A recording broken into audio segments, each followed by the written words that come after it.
Doctor ने मेरे को बोला कि मिनॉक्सिडिल तो आपको पूरी लाइफ टाइम यूज़ करना पड़ेगा। मैंने कहा क्या ये मजाक है? मतलब मजाक है क्या? तो इस चीज़ को लेके डॉक्टर के पास जब मैं गया, ट्रांसप्लांट होने के बाद जब मैं डॉक्टर के पास गया कि सर अब आप मुझे बता दीजिए कि मुझे कौन कौन सी मेडिसिन यूज़ करनी है। तो उन्होंने मेरे को बताया एक काम करिए, आप एक तो कोई भी मल्टीविटामिन टैबलेट जैसे पॉलीहेयर यूज़ कर सकते हैं। मैंने कहा ओके सर। उसके बाद में बताया कि 1 mg का फिनेस्ट्राइड आता है, आप वो यूज़ कर सकते हैं। मैंने कहा ओके सर। और फाइनल में उन्होंने मेरे को बताया कि आप 5% का एक मिनॉक्सिडिल यूज़ कर सकते हैं। उन्होंने मेरे को बहुत सारे मिनॉक्सिडिल बताए कि आप इस कंपनी का ले लीजिए चाहे इसका ले लीजिए। तो मैंने कहा ठीक है सर, ले लूँगा मैं। तो मैंने एक चीज़ पूछी, मैंने कहा ये चीज़ सर मैं यूज़ तो कर लूँगा लेकिन सर कब तक यूज़ करनी है मेरे को? तो उन्होंने मेरे को बहुत प्यार से बोला कि आपको सर जब तक बाल चाहिए ना, जब तक आप चाहते हैं कि आपके बाल बहुत बढ़िया रहें तब तक आपको यूज़ करना पड़ेगा। तो मैं शॉक हो गया। मैंने कहा सर अगर मेरे को बाल चाहिए तो अब तो मैंने ट्रांसप्लांट भी करा लिया है, तो क्या मेरे को लाइफ टाइम दवाई खानी पड़ेगी? मतलब ईज़ी थोड़ी है ना है सर ये, मतलब बहुत ईज़ी है क्या दवाई खाना ऐसे? तो बहुत परेशान मैं उस टाइम पे हो गया। तो मैंने सर से कहा कि सर अगर बाय द वे मेरे को दवाई खानी होती या फिर मेरे को ये यही चीज़ लाइफ टाइम लगानी होती तो मैं ट्रांसप्लांट ही ना कराता। इससे अच्छा तो मैं विग लगवा लेता और उससे बाल ही मेरे अच्छे हो जाते।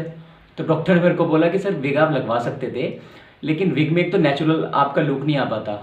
मैंने कहा ये बात तो है सर। और उन्होंने मेरे को बताया कि विग लगवाने के बाद आपको मेंटेनेंस के लिए भी इसको जाना पड़ता है। ये नहीं कि आपने एक बार विग लगवा ली तो आपके लाइफ टाइम के लिए सही होगी। आपको 3 3 4 5 6 महीने बाद आपको जाना पड़ता रहता है। तो मैंने कहा ये बात तो है सर। उसके बाद मैंने कहा सर इसका थोड़ा खर्चा भी ज़्यादा पड़ जाता है। मिनॉक्सिडिल ऑब्वियसली महंगा आता है कि, और एवरेज जो आता है वो 700 रुपये की एक बॉटल आती है। और अगर आप मानते हैं कि एक बॉटल आपकी 1 महीना चल जाती है, वैसे तो चलती नहीं है लेकिन अगर 1 महीना चल भी जाती है तो 12 महीने में आपके लगभग 8,400 रुपये तो मिनिमम लग ही गए। और उसके बाद में अगर जैसे मेरी एज तो सर अभी बहुत कम है, मतलब 24 साल मेरी एज हुई भी नहीं है पूरी। तो कम से कम 10 साल तो मेरे को बाल चाहिए ही चाहिए, मिनिमम 10 साल तो चाहिए ही। तो अगर मेरे को 10 साल चाहिए तो इस हिसाब से तो मेरे सर 80 90 हज़ार, मतलब 1 लाख से कम का खर्चा तो होगा ही नहीं। और सर इतने और काफ़ी पैसा मैं जो ट्रांसप्लांट में लगा चुका हूँ, अपना जो मैंने ट्रांसप्लांट कराया इसमें मैंने काफ़ी लगा दिया। तो उन्होंने कहा कि देखो सर ये तो अब करना ही पड़ता है, धीरे धीरे आप ये चीज़ को मैनेज कर सकते हैं।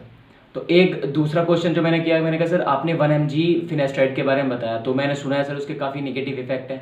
काफ़ी मतलब लोगों से सुना है कि वीडियोस में ही देखा है। तो उन्होंने मेरे को बताया कि ये ऐसा नहीं होता, ये थोड़ा मेंटली चलता है। मान के चलो आपको पता है कि इसका इफेक्ट बुरा है तो आपको लगने लगेगा हाँ यार इसका इफेक्ट बुरा है। तो ये सब चीज़ें दिमाग में चलती है। वैसे बहुत कम परसेंट होता है कि इसका इफेक्ट हो, लेकिन नॉर्मली इसका इफेक्ट नहीं होता है। तो मैंने कहा ओके सर। इसके बाद में मुझे लगा कि हाँ यार अगर बाय द वे बाल चाहिए, और फिर उन्होंने मेरे को इसका वो भी बताया। मैंने कहा सर ये मिनॉक्सिडिल यूज़ क्यों करना चाहिए? मतलब आप बता रहे हैं कि जैसे ट्रांसप्लांट मैंने करा लिया है तो अब मेरे बाल अच्छे हो जाएंगे, तो फिर मैं मिनॉक्सिडिल क्यों यूज़ करूँ? सर जब तक मेरी ग्रोथ हो जाएगी पूरे 6 7 महीने तक तब तो सही है, लेकिन उसके बाद क्यों ज़रूरी है सर ये? तो उन्होंने मेरे को बताया कि एक्चुअली होता क्या है मिनॉक्सिडिल का काम, कि ये आपके बालों का ब्लड का सर्कुलेशन बढ़ा देता है, जिससे आपके बालों में प्रॉपर न्यूट्रिशन पहुंच जाता है और प्रॉपर तरीके से आपका ब्लड का फ्लो हो जाता है, जिसकी वजह से आपका बाल भी मोटा होता है। और जो आपके एग्जिस्टिंग हेयर होते हैं, जो मतलब आपके जहाँ पे आपका ट्रांसप्लांट नहीं हुआ, जैसे ये एरिया, जैसे बहुत से लोगों का फ्रंट होता है पीछे का एरिया नहीं होता, तो जैसे ये वाला एरिया होता है और यहाँ पे आपके ओरिजिनल बाल होते हैं तो ये आपके नहीं जा पाते। और ट्रांसप्लांट वाले बाल होते हैं उनके लिए भी अच्छा होता है क्योंकि ये बालों को मोटा रखता है और ब्लड का सर्कुलेशन तो बढ़ाता ही है।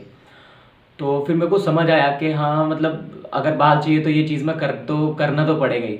तो फिर मैंने सोचा कि हाँ चलो करके देखता हूँ। तो इसलिए मैंने डिसाइड किया कि हाँ मैं इस चीज़ को यूज़ करूँगा और फिनास्टाइड को भी यूज़ करूँगा। तो आप में से तो मैं जानना चाहूँगा कि क्या आप में से भी बहुत लोगों ने, या आप में से किन किन लोगों ने मिनॉक्सिडिल यूज़ किया है और उसका क्या क्या आपको फ़ायदा लगा है या क्या नुकसान आपको हुआ है? क्योंकि मिनॉक्सिडिल के नुकसान भी हैं कि जब तक आप लगाओगे तब तक फ़ायदा है, जब आप नहीं लगाओगे आपके बाल झड़ जाएंगे। तो आपने क्या क्या एक्सपीरियंस किया है, ये चीज़ आप कमेंट करके ज़रूर बताएं कि आपको क्या लगा कि आपने जब मिनॉक्सिडिल यूज़ किया तो आपको इसका फ़ायदा हुआ, आपका ग्रोथ हुई या नहीं हुई। तो ये सब चीज़ आप बताइए, कमेंट करके बताइए, ताकि हम एक कंक्लूजन पे पहुंच सके और हम पता लगा सके कि हाँ वाकई में मिनॉक्सिडिल एक्चुअली करता क्या है और इसका क्या फ़ायदा होता है। सो आज के लिए वीडियो में इतना ही। Thank you.